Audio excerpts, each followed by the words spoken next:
Hi there, it's Lerald, and with the BFA pre-patch looming, here it is, the Protection Warrior BFA pre-patch guide. This won't cover everything about how to play the class in BFA, that'll come later, but this will cover the important stuff on how to adjust from Legion to the pre-patch. First things first, your artifact weapon is now dead. It still exists and you should still wear it, but it no longer has any of the traits or skills or anything that was cool for it in Legion. Relics still exist, but they're just item level boosts now. Where the highest item level relics you can get your hands on, the end. Legion legendaries will still work during the pre-patch too. Their legendary effects will stop functioning at level 116, which means they'll be useful all the way through the pre-patch and up until you hit the midpoint of leveling during BFA. In the case of Protection Warrior, this just means you're going to want to keep using Thunder God's Vigor and Kakashan Stormscale Gauntlets as your preferred pieces. Manaros Bloodletting Manacles are still fine, but they're weaker now than they were before. Alright, here are all of the new abilities for Protection Warrior, and unlike most of the other tanks, it's a pretty significant list. Warriors directly convert strength into armor. This helps make them not so terribly squishy when shield block is down, and it makes strength on gear a lot more valuable. No more refusing to wear a piece that's an item level upgrade because the secondary stats are all wrong. Finally, Battle Shout has been added back to all warrior specs. It's a raid-wide 10% attack power buff. That's pretty much it. Rallying Cry is now available to Protection Warriors. It's an awesome raid cooldown and a decent personal defensive cooldown as well. Avatar has been added to Protection Warrior as their base offensive cooldown in place of Recklessness. It feels pretty good. Shockwave and Intimidating Shout have been added back to baseline Protection Warrior as well, and the class has a lot more crowd control than it did during Legion. Now on to what's changed. First off, bad news. Ignore Pain has been redesigned and it's way less powerful than it used to be. It only absorbs half of damage taken until it's consumed, so it's really not as good at ignoring the pain as it used to be. And it also costs exactly 40 rage, so it requires more precise rage management than it did during Legion. Worst of all, by far, it's on the global cooldown, so holy crap is it inconvenient to use. You really only want to use it in place of Devastator Revenge casts, which brings me to my next point. Devastator has been nerfed into the ground. Ordinarily I wouldn't dive into talents this quickly, but Devastator defined the class's playstyle for most of Legion, and allowed us to not have to spend boring globals on a boring skill that boringly does barely anything. Boring old Devastate. Well, it's back, and it's still boring. Get ready to be bored of it.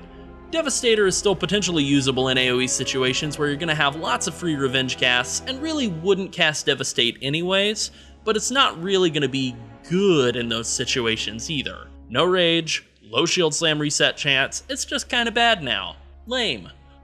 Shield block is more expensive and on a longer cooldown now. Block is potentially a lot stronger, so it has been buffed somewhat, and with Vanguard making warriors less fragile without shield block active, it's not so bad. It's not great, but really it's not that bad either. Demoralizing Shout's base cooldown is down to 45 seconds, but it's on the global cooldown. You could call it a lateral move. I'm going to call it an inconvenient buff. Block has been redesigned. If you open up your character page and mouse over your block chance, you'll notice you now have a block percentage. Instead of a flat 30% like in Legion and before, shields now have a stat called block. And the percentage of damage you reduce by blocking now scales with the block value on your shield. Block works just like armor, meaning it reduces damage by a percentage. Just like in Legion and before, once the damage is reduced by blocking, it's also reduced the second time by your armor, your versatility, your cooldowns you have up, blah blah blah. Basically, this all boils down to block got buffed and always wear the highest item level shield you can. It's good though. The Prot Warrior Mastery, critical block, doubles the percentage of damage reduction from your block. If you're a 40% regular block, a crit block would reduce the hit by 80%. There is a hard cap on blocks damage reduction at 85%, but it doesn't really change much in terms of how you gear or play. Intercept is on the global cooldown now, too, and it has a half-second global cooldown of its own. You feel slower now? I don't really like it. That's all I have to say. Now here's a talent setup you should run during the pre-patch. You can run Punish instead of Into the Fray for any time you're standing alone and tanking a single boss. And Crackling Thunder is not bad in AoE situations where you're struggling to get all the mobs grouped up. That's about it though. Play around with that 5th tier and figure out what you like most. Bolster is new and buffs last stand from good to amazing. and Booming Voice and Anger Management are still great together.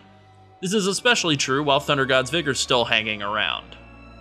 Now here's the Protection Warrior ability priority.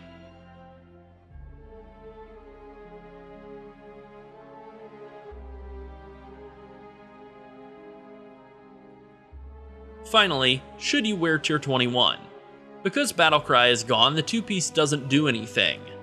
The 4-piece works very weirdly. If you block while Ignore Pain is active, it will not add to the existing Ignore Pain.